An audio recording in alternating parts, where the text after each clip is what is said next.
There's a part of your home that speaks before you ever say a word, a place that broadcasts energy every time it opens or closes, sending messages about who you are, what you value, and whether life is welcome to come in or not.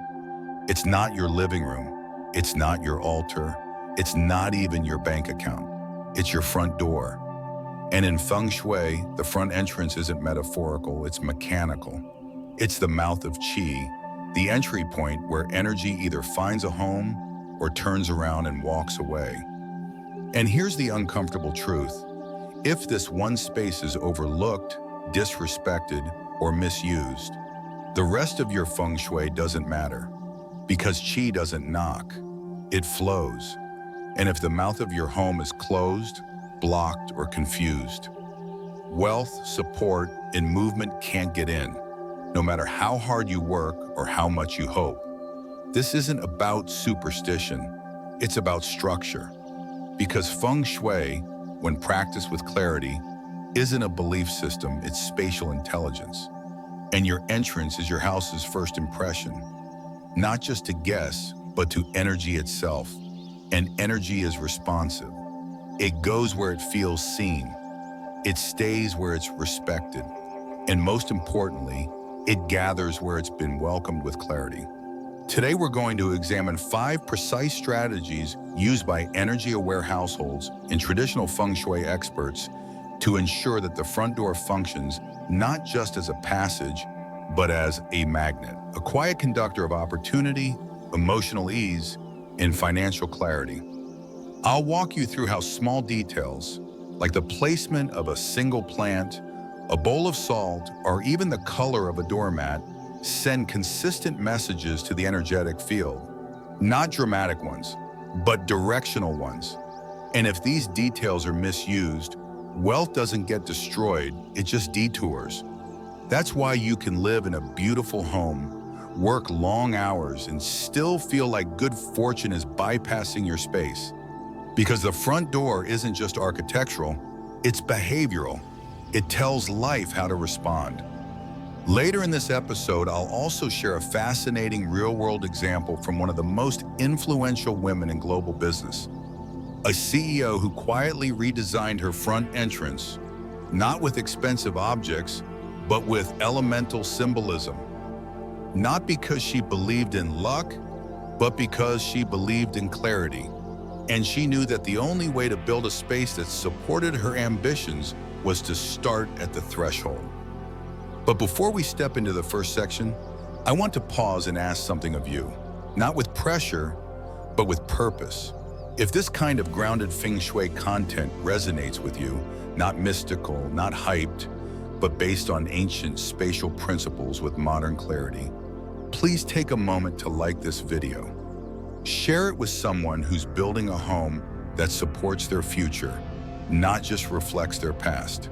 And subscribe to New Day Mindfulness so I can continue sharing clear, applicable practices like this.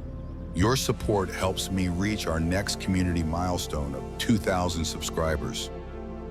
But more importantly, it tells the algorithm that thoughtful content matters, and I deeply appreciate that. So now, back to your door. Before we begin adjusting anything, I want you to think for a moment about what your current entrance says, without speaking. When you come home at the end of a long day, does it feel like arrival or burden? When you step out in the morning, does it feel like you're crossing a threshold or just escaping clutter? These aren't poetic questions. They are energetic indicators. Because your front door is not neutral. It always says something.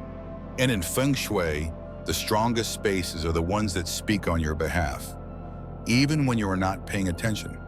We're going to explore 5 core placements in the sections ahead. 1 living, 1 metallic, 1 rooted in earth, 1 symbolic, and 1 sensory. Each will activate a different aspect of energetic flow, from wealth and career movement to emotional stability and family harmony. These are not expensive changes. They are perceptive ones. They are the difference between a home that holds Qi and a house that leaks it, between effort that lands and effort that floats away. between an opportunity that finds your space and one that circles around it. So stay with me as we begin, because the first placement, one you have likely seen many times, is often misunderstood. It's green, it's living. And when used correctly, it doesn't just clean your air, it cleans your energy. Let's begin. Number 1, the silent signal, front entrance plant. In the vocabulary of Feng Shui, few things speak as softly and as powerfully as a plant at the front door. Unlike loud symbols or imposing statues, a well-chosen, well-cared-for plant doesn't declare its purpose. It lives it. It doesn't block or shout or warn. It simply stands, grows, filters, anchors. And for that reason, it is often misunderstood as decorative rather than directive. But in traditional energy design, the placement of a living green object near the threshold is one of the most profound decisions you can make for the prosperity of your home. Not because plants attract money in a magical sense, but because they alter the frequency of what's allowed to enter. They shift the emotional chemistry of your entryway. They announce without words, this house breathes. This house is growing. This house has the capacity to receive and metabolize energy. At its core, the presence of a plant near the front door activates the wood element, the qi associated with upward movement, intention, vitality, and personal development. And not all wood is created equal.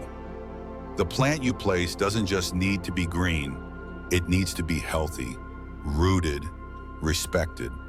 A struggling plant tells a struggling story. A neglected pot of soil with fading leaves becomes a symbol not of life, but of disregard. And in Feng Shui, symbols don't just reflect energy, they shape it.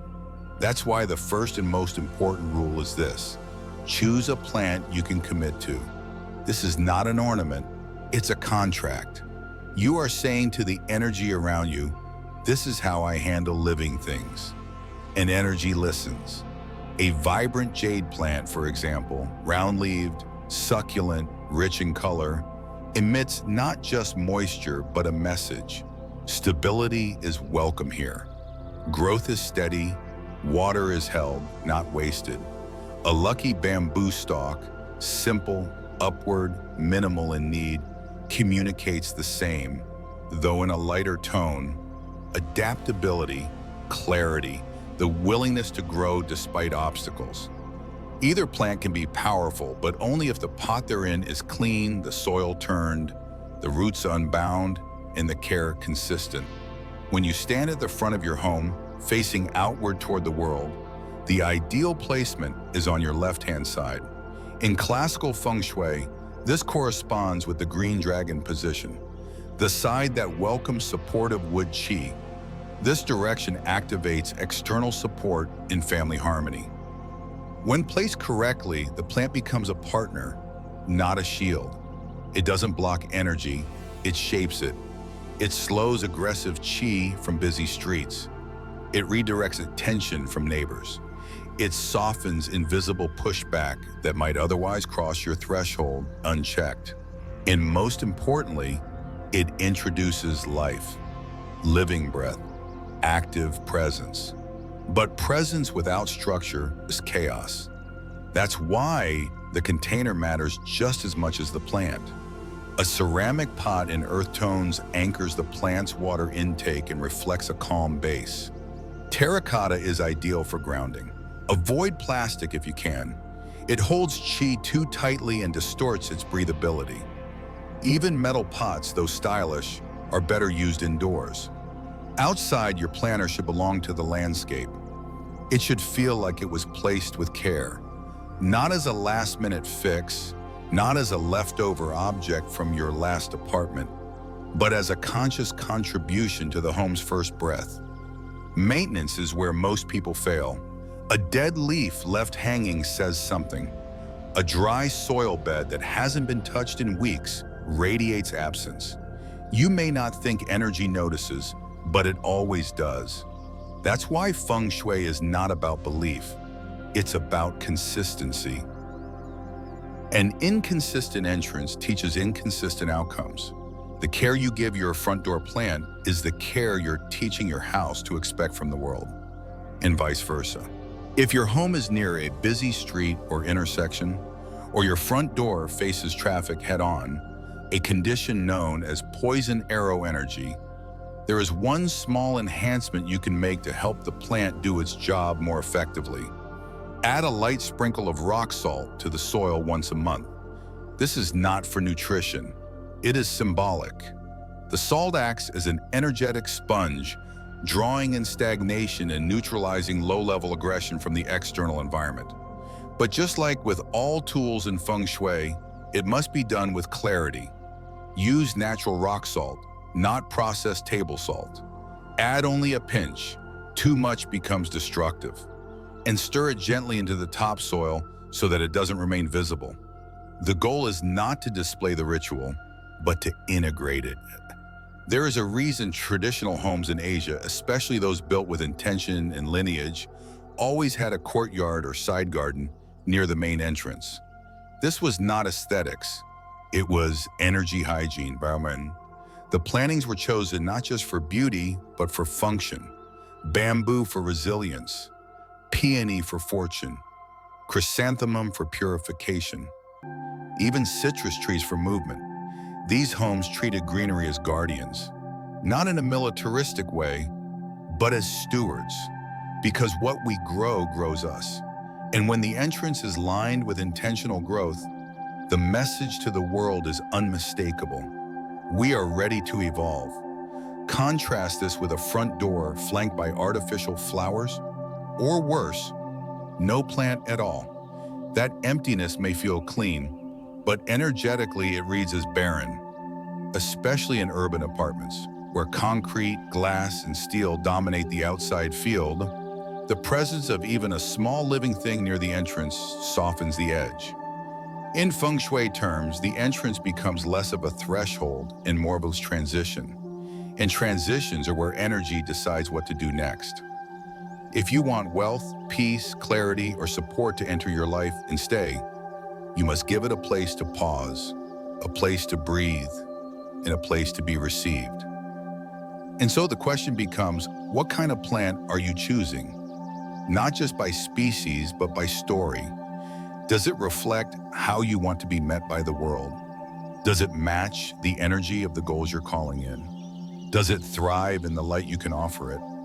Too many people choose a plant based on trend, not suitability. But Feng Shui is personal. If your home receives full morning sun, consider a snake plant for its hardiness and air cleansing power. If your doorway is shaded, pothos or ZZ plant may work better. They grow without complaint and still carry the upward vibration of wood. The deeper insight here is simple. Don't place anything at your door that you aren't willing to maintain. That includes plants, symbols, even welcome mats. Qi doesn't respond to ambition, it responds to rhythm, and the plant is your opening beat. In the sections that follow, we'll look at other subtle adjustments: the role of sound, the symbolism of material, the energy signature of color and salt. But for now, start with green, start with life, because if the mouth of your home doesn't breathe, neither will your progress. Let your plant become your first declaration, not of wealth, but of readiness. Number 2, sound as a filter, the metal element. When we think of the front of a house, we tend to picture visual elements. What's planted, what's painted, what's lit. But sound, often overlooked, plays an equally powerful role in shaping how energy enters and moves through a space. In Feng Shui, sound is not just vibration, it is instruction. It sets a tone not just for visitors, but for energy itself. And among the 5 elements, sound is most closely tied to metal. Metal governs clarity, refinement, focus, and precision. It is the element that transforms loose energy into form, ambiguity into decision, potential into structure. That's why when you introduce intentional sound near the front entrance, especially through something as subtle as wind chimes. You are not making music. You are filtering qi. A well-placed metal chime does not ring constantly. It should be activated only by the gentlest movements of air. It is not a doorbell, not a soundtrack, and not an accessory. It is a frequency gatekeeper. A 6-rod or 8-rod chime made of real metal and not coated with paint or hung from plastic is ideal. Why 6 or 8? Because in classical Feng Shui numerology, these numbers correspond to metal's most stable and auspicious frequencies. 6 represents universal order. 8 represents grounded wealth and endurance. When hung correctly outside the front door, under a protective overhang or eave, they invite qi to enter respectfully. They call in refinement. They repel chaos. But sound, when overdone, becomes noise. If your chimes clang harshly in strong wind or swing violently during storms, the qi is not being invited, it's being disrupted. Too much movement at the mouth of qi causes disorientation. That's why placement matters more than size or price. Position your chime where the wind passes through, not where it fights. The goal is not to create constant sound, but to create occasional clarity. Like a bell in a temple, it should wake energy gently, not assault it.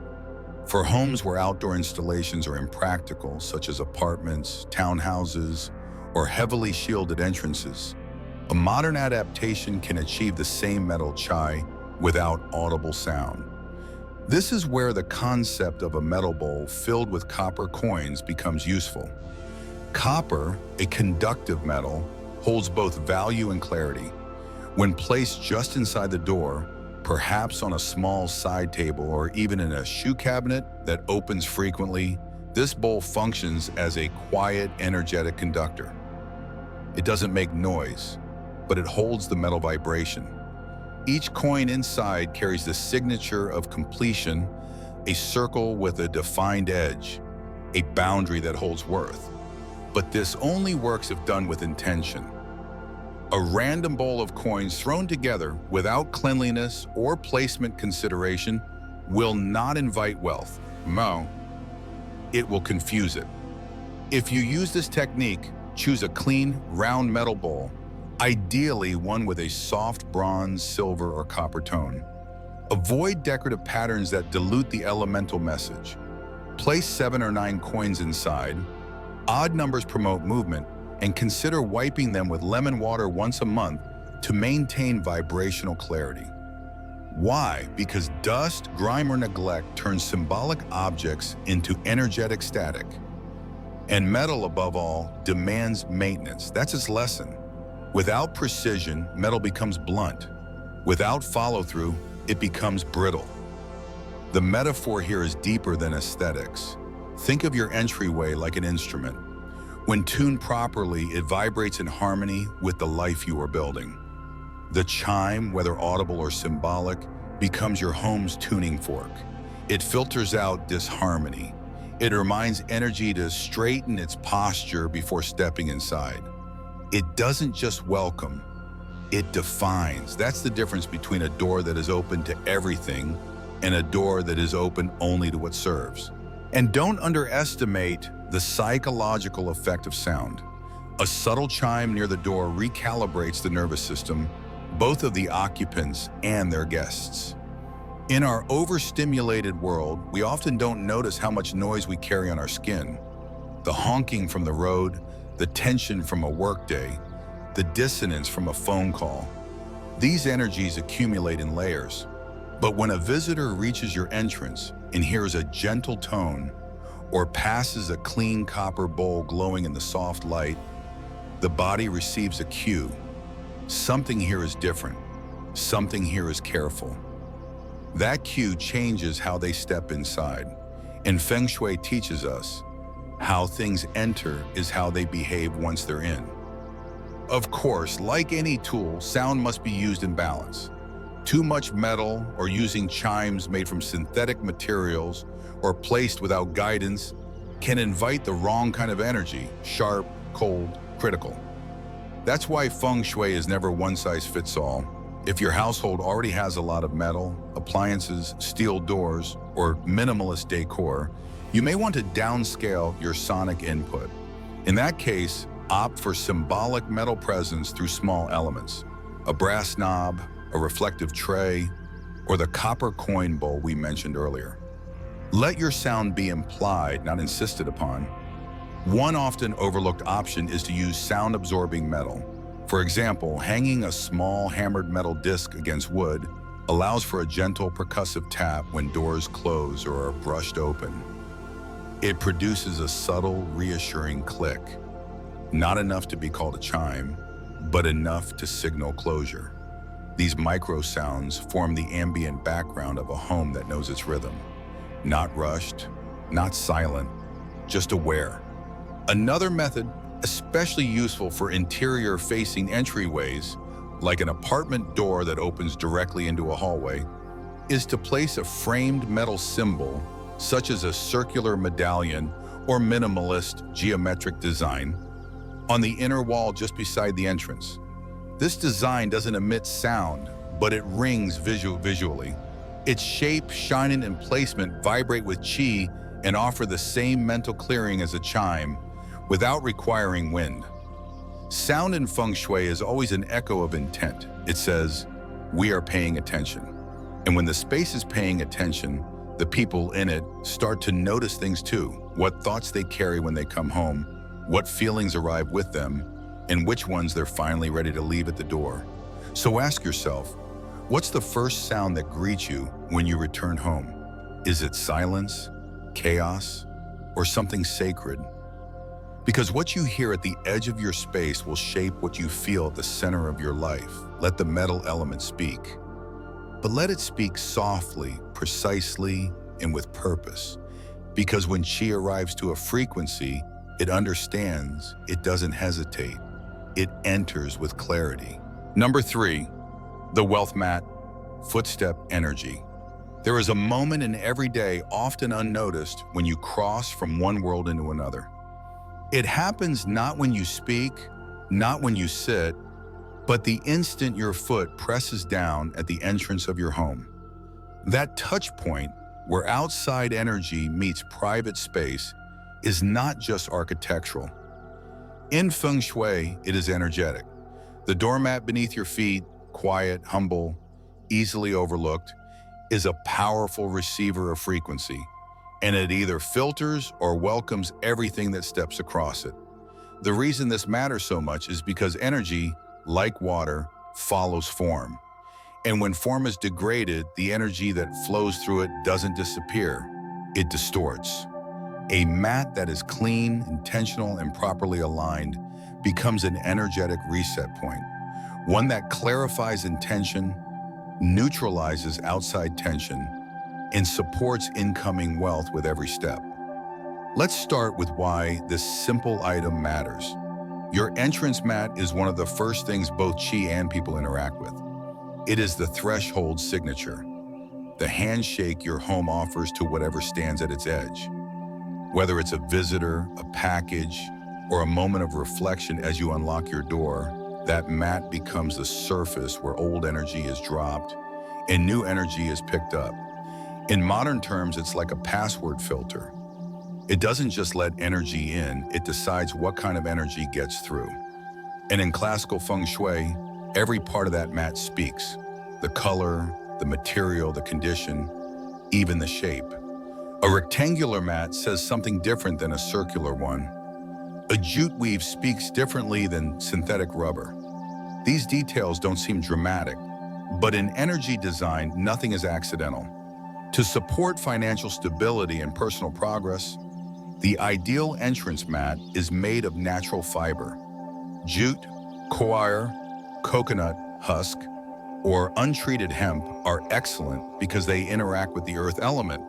They hold qi in place while allowing unnecessary tension to discharge safely. Synthetic mats, especially those made of plastic, tend to trap stagnant qi and reflect heat or electromagnetic distortion. That means instead of grounding your entry field, they stir it. Over time, this creates a sense of mild agitation at the entrance, a space that should instead feel calming and prepared. People in homes with mismatched doormats often report feeling frazzled or restless the moment they arrive home, and they don't always understand why. The mat is one reason. It speaks to your nervous system before your mind catches up. Now let's talk color. In Feng Shui, color is not decorative, it's directional. It aligns with the five elements, which in turn correspond to compass orientation. Matching the mat color to the direction your door faces enhances elemental support at the Qi entry point. South-facing doors thrive with fire colors: red, deep orange, crimson, activating recognition and passion. East-facing doors call for wood tones: green, soft brown, muted olive, supporting growth and family harmony. North-facing doors respond best to water tones is black, navy, deep blue, inviting flow, wisdom, and professional movement. West-facing doors benefit from metal tones: white, light gray, silver, enhancing clarity, joy, and precision. These choices are not about fashion. They're about resonance. The mat becomes a visual and energetic amplifier of the door's natural language. For example, imagine a west-facing door with a faded brown rubber mat. That door speaks confusion. It's attempting to express metal qi through a wood-earth blend. The result? Blurred signals. But swap that mat for a white or light gray woven version, and suddenly the door speaks fluently again. Energy, especially financial energy, requires direction. When the mat supports that direction, the house aligns its field. It becomes a place where opportunities are received and digested, not just visited and lost. There's also symbolism in mat care. A mat that is cracked, curled at the edges, soaked from rain without being replaced, or covered in mud does more than look untidy. It says, we've stopped caring about how energy arrives here. That subconscious message registers far beyond aesthetics. It affects how people treat the space, how frequently they want to stay, and whether supportive energy lingers or moves on. Replace your mat every 6 months, even if it still looks fine. Its energetic lifespan ends long before its visual one does. Think of it like a toothbrush, still functional after months, but no longer optimal for the job it's meant to do. And don't forget, shape matters. A rectangular mat matches the earth element. It stabilizes, grounds, and holds. A circular mat introduces metal, a field of containment and clarity. If your door faces a narrow hallway or an open stairwell, a circular mat helps gather qi back into the doorway. But in most cases, a rectangular mat is best for establishing boundaries. Don't use irregular shapes unless you have been specifically guided to do so by a practitioner. Inconsistency at the entrance often results in scattered energy within the home. Let's talk about inscriptions and printed slogans. While some mats say welcome or display playful graphics, from a Feng Shui standpoint, it's not the humor or words that matter, but the message. Mats that say go away, leave your drama outside, or sarcastic phrases, even in jest, project rejection energy. That vibration does not distinguish between people and opportunity.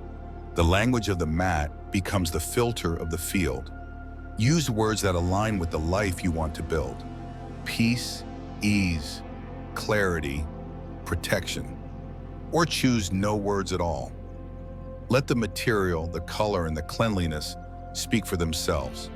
A blank, beautiful mat says, "We are open, but not messy." There's one more layer to this: seasonal layering. If you live in a region where seasons bring mud, snow, or dust, consider a 2-layer system: a heavy-duty outdoor scraper mat, followed by your energetic filter mat. This separation ensures that the physical dirt stops before the threshold and the energy field is treated with care. Homes that use this method often feel instantly calmer. It's not because guests are more polite, it's because the layers of frequency are respected. In high-traffic homes or those that receive clients or guests often, you can enhance the mat's energy with a subtle tool, a grain of clove or a few pinches of ground cinnamon sprinkled under the mat each week. These warm spices activate yang qi without overwhelming the field. They smell like movement, like presence, like invitation. Just be sure to clean the area weekly and replace the spices. Don't let them turn to dust and lose meaning. So why does this matter? Because every threshold sets the tone for what happens next. And when your feet land on a mat that says, you're stepping into a space that's awake, aligned, and cared for, that vibration follows you inward. It guides your choices. It affects how quickly your body relaxes. It even alters the thoughts you carry from the outside world into your living room. That's not superstition. That's field behavior. That's nervous system hygiene. That's energetic literacy. Think of it this way. If your entrance is the mouth of qi, then your mat is its teeth. It chews the incoming energy. It prepares it for digestion. Would you eat a meal with broken teeth? Would you welcome success through a mouth that hasn't been cleaned? Probably not. The wealth mat doesn't make you rich, but it makes you ready to receive, ready to transition, ready to respect the energy that's brave enough to knock. That's why in Feng Shui, we never place the mat casually. We place it as a final decision before opening the door. Number 4, the door's companion, earth salt bowls. In the silent architecture of energy, some of the most powerful allies are the quietest. They don't glitter, they don't vibrate, they don't demand to be noticed, but they work constantly, patiently, consistently, humbly. In Feng Shui, one of the most overlooked but energetically profound tools for entrance harmony is the earth salt bowl, a simple ceramic vessel filled with unprocessed salt, hidden just inside the door. It doesn't welcome qi. It doesn't call in wealth. Its job is something more subtle, more defensive. It stops what doesn't belong. It filters, it absorbs, it neutralizes. Think of it not as a magnet, but as a sponge, positioned right at the threshold between the outer world and your inner sanctuary. The reason this works is simple once you understand the nature of salt. Salt is a purifier by earth element standards. It binds, it stabilizes, it absorbs humidity, and more importantly, it absorbs vibrational static. Unlike crystals, which reflect energy, or water, which amplifies it, salt devours it. It takes in everything it touches energetically and holds it. But that's exactly why salt must be respected as a temporary medium. You cannot place salt and forget about it. Used salt doesn't become holy. It becomes heavy, saturated. And if left beyond its usefulness, it begins to reverse its function, not clearing the space, but reintroducing the very chaos it once captured. That's why the first and most sacred rule of Feng Shui salt bowls is this: use with intention and replace with consistency. A bowl of salt that has absorbed days or weeks of distorted qi must be discarded with awareness. It must be thanked silently, then removed from the home's energy field completely. Do not toss it in the sink. Do not reuse it in food. Do not scatter it back into corners or pour it into the garden. Once it has completed its task, it holds memory. And memory, in the energetic language of the home, is weight. And weight, unless processed, becomes stagnation. Let's now examine the exact setup. The bowl must be ceramic or unglazed clay. This is not aesthetics, it's functional resonance. Natural earthenware holds earth qi without amplification. Glass tends to amplify, metal reflects, plastic contains synthetic vibration, and wood, though organic, interacts too much with moisture. Ceramic, on the other hand, offers containment without resistance. It holds the salt gently. It allows absorption. It matches the energy of what salt was born to do, neutralize without conflict. The bowl should be filled about 2/3 of the way with coarse, unprocessed sea salt or Himalayan rock salt. The coarser the better. Fine salt has its own application, but here we need surface area, mass, and grain weight. This creates a magnetic pull for chaotic or wandering energy that hasn't yet decided where to settle. Don't pack the bowl tightly. Let the salt breathe. If the bowl has a lid, place it on lightly, not sealed, but covered enough to indicate that this is not a display. This is work, hidden work. Placement is equally important. Don't set your salt bowl out in the open like a centerpiece. It is not a decoration. It is not a conversation starter. Think of it more like a lint trap for the spirit. It belongs in a low-side shelf, inside a clean shoe cabinet, or beneath an entry console, never directly on the floor and never higher than the heart. Its position should allow it to intercept low incoming energy, frustration, scattered attention, illness residue, but not command upward flowing chi. You don't want salt to engage with ambition. You want it to stay rooted, passive, anchoring. Now let's talk about why you would even use a salt bowl at the front door in the first place. Some homes are naturally well buffered. They sit far from the street, have winding entrances, buffered hedges, low external pressure. But other homes open directly to chaos. A door that faces a T-junction, a main road, a hallway with strong linear movement, or a flight of descending stairs is constantly receiving external force. That force, called shashi, can feel invisible but acts like wind. It doesn't knock. It pushes. It crosses the threshold even when the door is closed. A salt bowl in these cases becomes not just optional, but essential. There is also the psychological function of the salt bowl. While invisible to most, it provides a felt sense of relief to those who live there. Clients I've worked with over the years often report that without understanding why, they feel calmer when the salt is present. They argue less. They worry less about money. They feel less invaded by the outside world. That's not because salt changes their mood. It's because salt changes the energy pressure in the field. And when the field lightens, the nervous system relaxes. In energetic design, that is not a luxury. It is a prerequisite for wealth and creativity. One important caution: do not mix salt with water unless performing a specific space-clearing ritual after illness, emotional trauma, or a major life event. Wet salt becomes active. It not only absorbs, it begins to emit. That's useful when cleansing a room, but disruptive if left in place for too long. A bowl of moist salt that sits stagnant in a home for weeks will begin to create its own field, one of unresolved energy. This is why traditional saltwater bowls are used for short bursts only, 7 days maximum, followed by outdoor disposal. Use wet salt for active purification. Use dry salt for passive filtration. You may ask, how often should the dry salt bowl be replaced?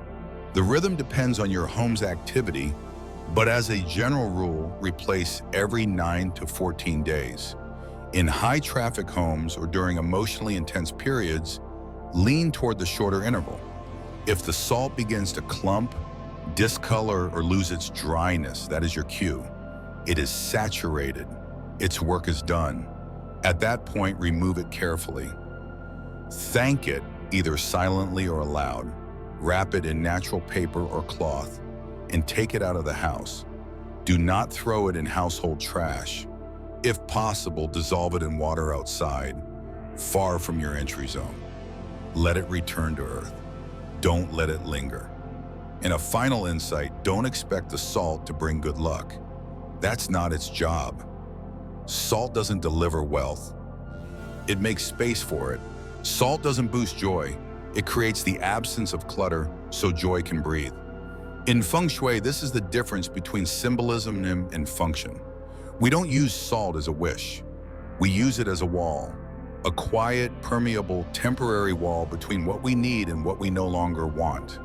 And that wall, when maintained with clarity, becomes a kind of support, a kind of stillness, a kind of boundary that money, peace, and clarity are grateful to walk past on their way in. When someone enters your home, whether a guest, a partner, a child, or a new opportunity, the first few seconds determine everything.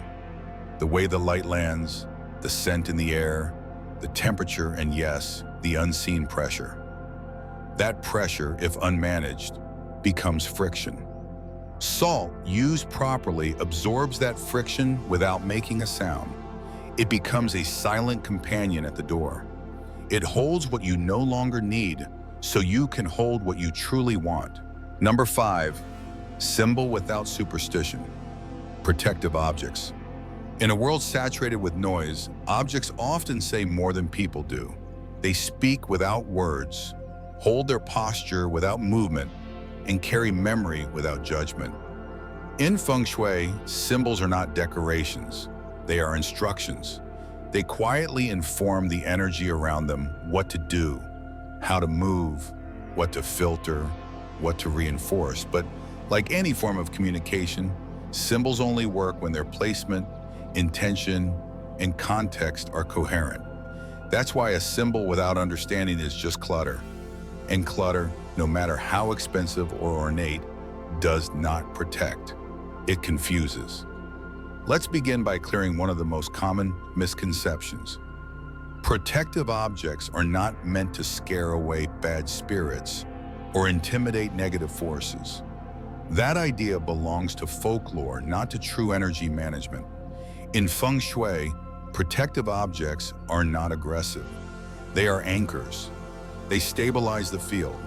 They hold the edges of space so that the internal energy of a home can rise calmly without being distorted by external pressure. Think of them like energetic punctuation. They mark the sentence that begins with your front door. But punctuation placed at random doesn't clarify meaning. It muddies it. The same goes for symbols. The most effective protective objects are the simplest ones. Items that carry shape, material, and orientation aligned with their purpose. A small coin frog, for instance, made of bronze and sitting on a clean stone plate just inside the door, can reinforce wealth containment, but only if it faces inward. Why? Because direction signals intention. When the frog faces into the home, it says, I am here to hold what enters. I am receiving, I am steady. But when the same frog faces outward, toward the door or beyond, it sends a different message. I am guarding, I am blocking, I am resisting. And in most home contexts, that posture, though meant to protect, actually repels the very opportunities you want to enter. Another popular example is the carved turtle, usually made of jade, resin, or stone. The turtle is not a warrior. It is a symbol of longevity, patience, and foundational strength. But it too must be treated with respect. It must be placed on a raised surface, never on the floor. The floor, in energetic terms, is not sacred. It is walked on. It is cleaned. It is often ignored. When you place a symbolic object directly on the floor, you lower its vibrational authority. It becomes furniture. It stops communicating as a feel signal and starts functioning as background noise.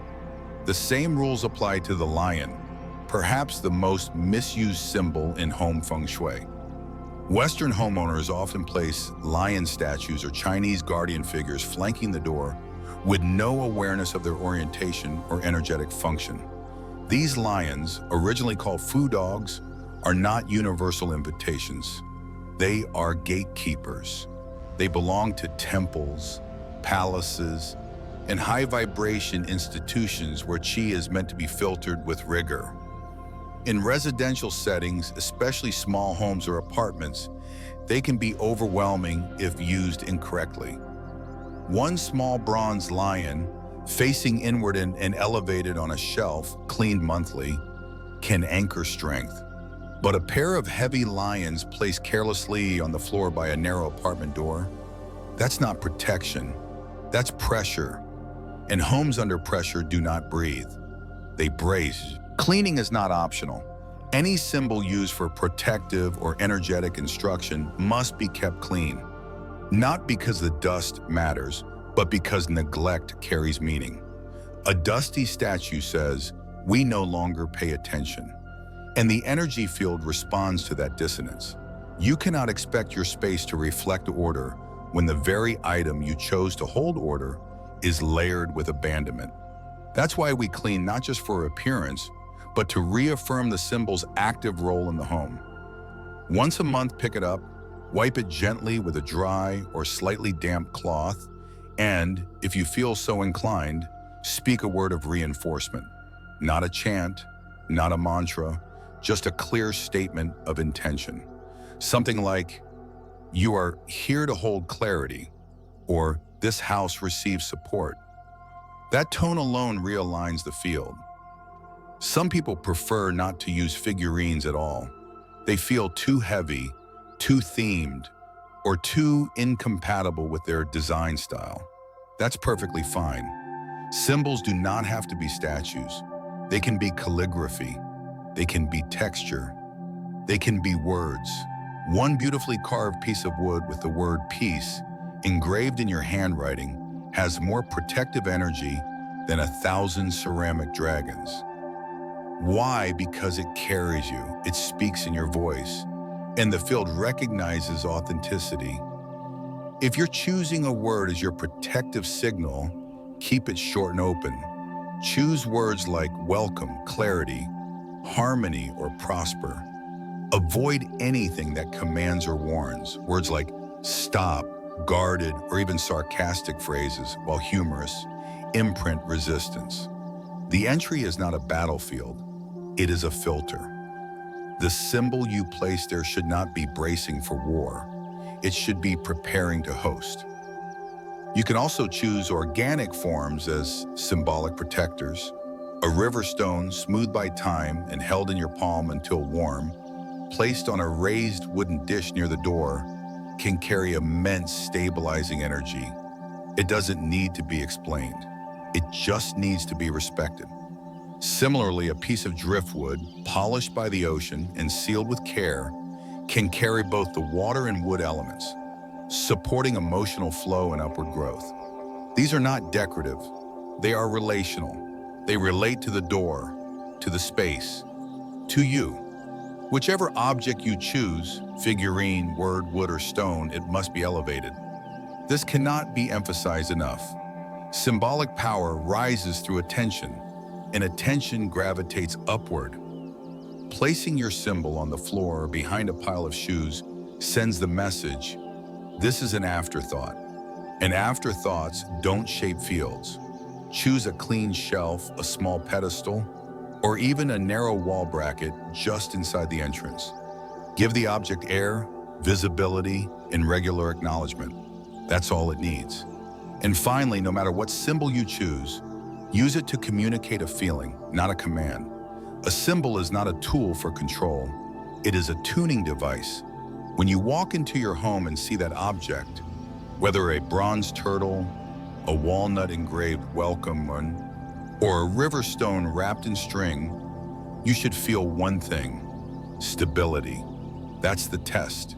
If it causes anxiety, confusion, or distraction, it is not your symbol. If it makes you breathe easier, release tension from your jaw, or mentally slow your step, it's doing its job. Let your protective symbol be your quiet assistant. Let it carry the edge of your awareness so your consciousness can rest. Let it be simple. Let it be personal. Let it be placed with precision. Because when energy sees a symbol that has been chosen and cared for with clarity, it adjusts. It straightens its spine. It softens its aggression. And it enters not as a wave of chaos, but as a guest. Common mistakes to avoid. A well-prepared entrance can act like a silent welcome, the kind of quiet embrace that doesn't need to speak to be understood. But just as easily, A poorly managed entrance can repel the very things we wish to invite. Whether it's wealth, support, creative flow, or meaningful relationships, all chai needs clarity at the point of arrival. And that clarity begins with not just what you place, but also what you remove. There are some mistakes that don't seem like mistakes at first glance. They appear useful, logical, even responsible. But in the world of energetic design, the message something sends is always more powerful than the item itself. Let's begin with signage. In many neighborhoods, especially in urban areas or high-traffic communities, it's common to see stickers, plaques, or signs that read, "No soliciting," "Private property," "Beware of dog," or "Do not disturb." These may feel practical. They are designed to set boundaries, but in Feng Shui, every word displayed at the entrance becomes a field instruction. It tells arriving qi how to behave, and more importantly, it tells arriving opportunity whether or not it is welcome. Signs that repel people do not distinguish between those who come with joy and those who come with disruption. They repel all of it. The energy field does not filter by intention.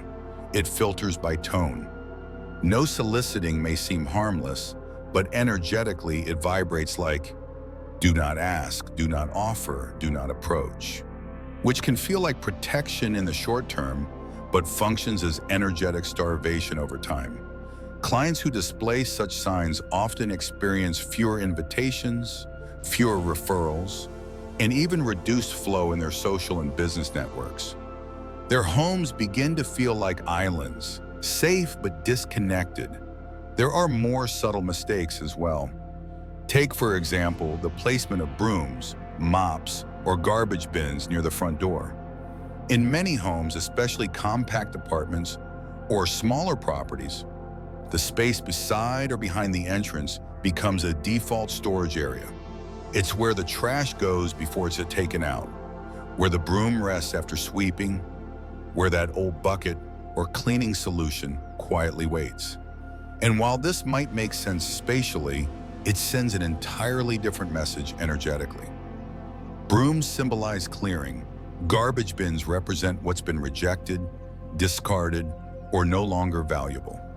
When these items live at your door, the field reads them not as practicality, but as a metaphor. Clear it all away.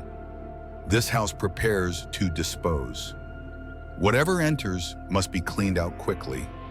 That includes opportunity. That includes support.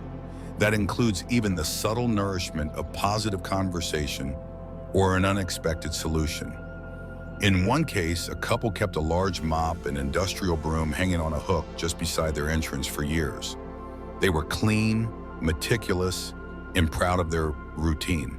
But they couldn't figure out why their financial life always felt like starting from scratch. After removing the broom and sealing that hook, they reported their first sustained increase in income in 3 years. Then there is the issue of visual overload. Many people, especially those who love decorating, unconsciously over-design their front entrance.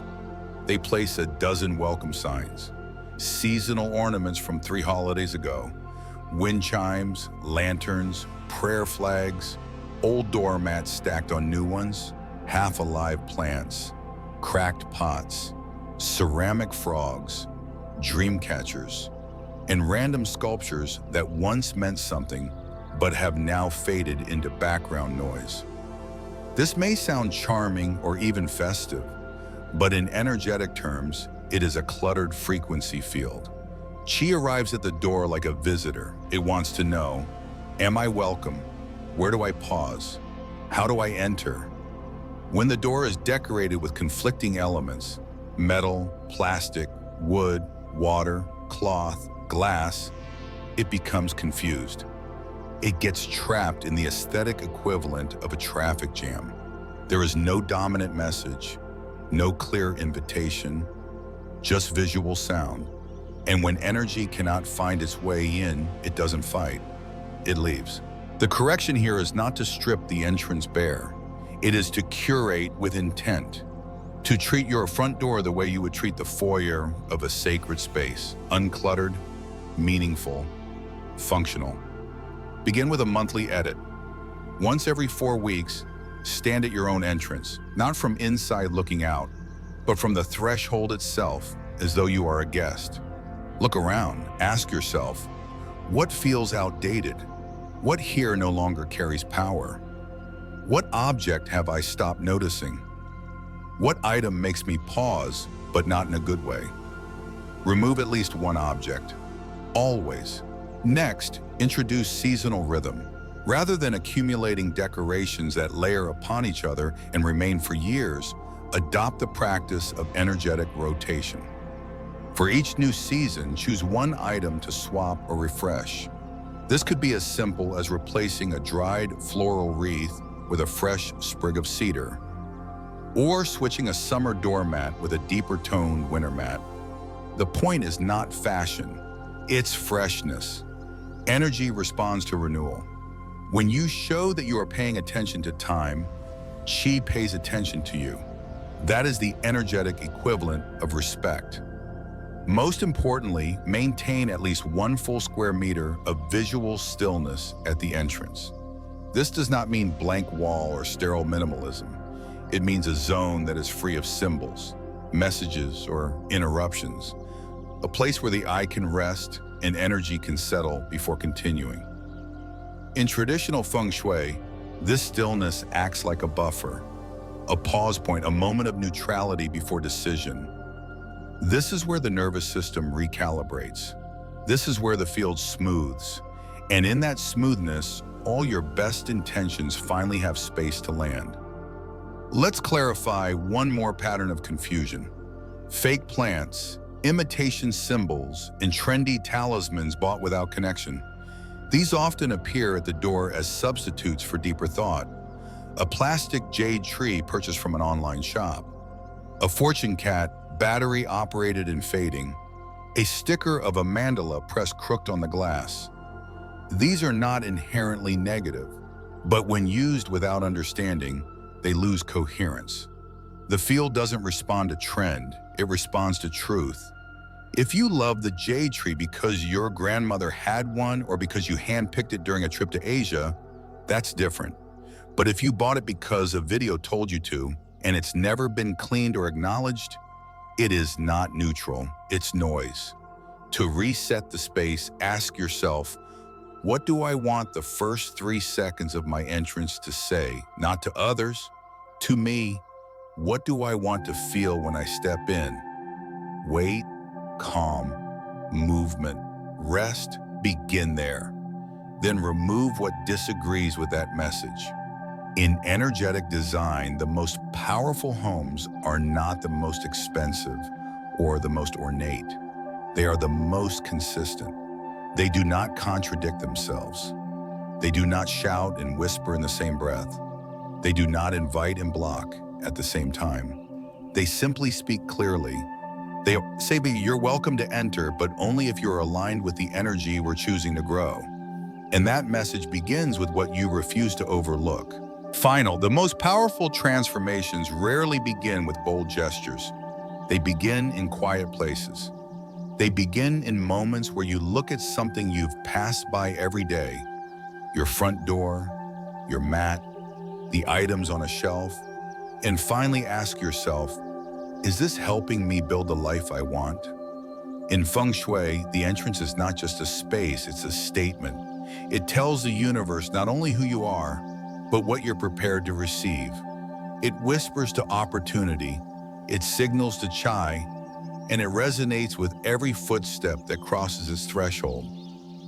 A front door that is neglected does not just look cluttered, it feels cluttered. It cannot hold wealth because it cannot recognize it, but a door that is tended to with intention. A space cleared, a symbol elevated, a plant thriving, a mat refreshed. That is a door that speaks fluently in the language of arrival. It doesn't beg, it doesn't block, it simply opens. Wealth, in its truest form, is not a flash of luck or a prize for working harder. It is the reward of environments that know how to hold what they ask for. Money, support, creativity, these are energies that respond not to wishful thinking, but to architectural coherence. When your home speaks with clarity, energy does not hesitate. It enters. And when it enters a space that understands how to receive, it stays. That is the essence of true abundance. Not constant chasing, but effortless continuity. A field that flows, not floods. A doorway that opens, not demands. So look again at your entrance, not with guilt, but with curiosity. What lives there that no longer serves you? What signals are you unconsciously sending with every shoe, broom, sticker, or symbol? And more importantly, what could you change, even subtly, that would begin to tell a new story? Because in the end, the field doesn't respond to how much you want. It responds to how clearly you invite. A lion statue doesn't guarantee strength, but when polished and aligned, it reminds the chi that you hold strength. A word on wood doesn't force peace, but when chosen with heart and placed with care, it reminds the field that you are a home that grows peace. And a clear square meters of stillness at your door doesn't shout success, but it echoes confidence. Your front door is already speaking to the world. The only question is, what is it saying?